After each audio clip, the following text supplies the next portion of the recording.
We want to find the future value of a continuous money flow of $2,400 per year being invested at 4% continuous interest for 4 years.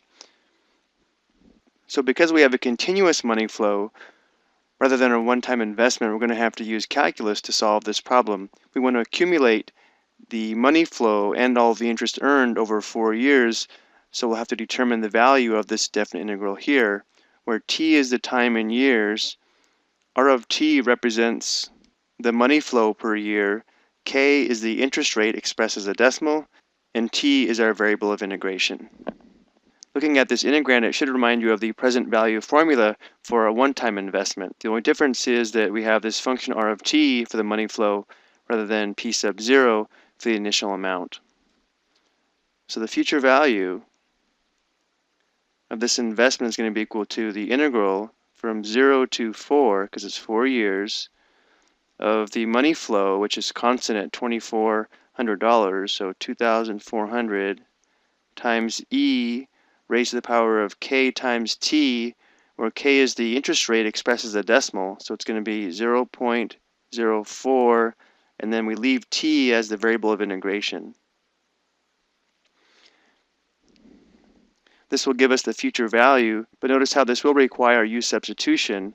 We'll have u equal to 0.04t, therefore differential u is going to be 0.04 dt.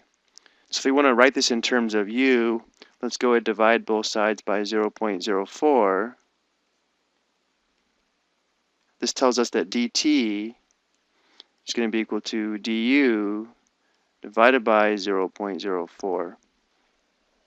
So we'll need to use this and this to rewrite this integral in terms of u.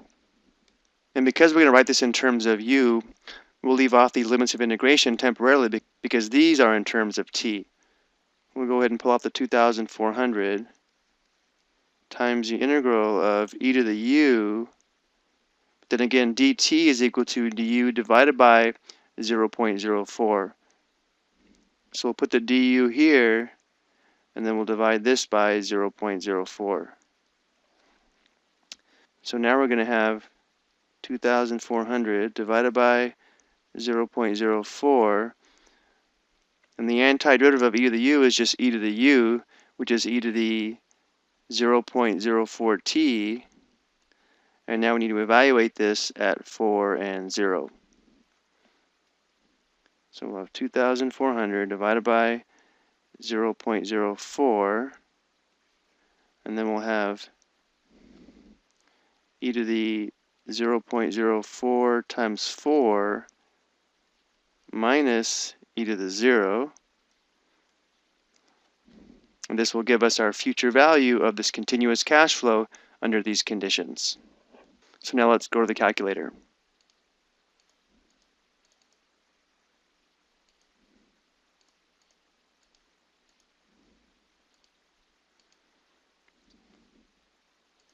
Second natural log brings up e to the power. So we have 0.04 times 4 minus e to the 0, which is going to be 1. So the future value of this account after 4 years is going to be $10,410.65, rounded to the nearest penny.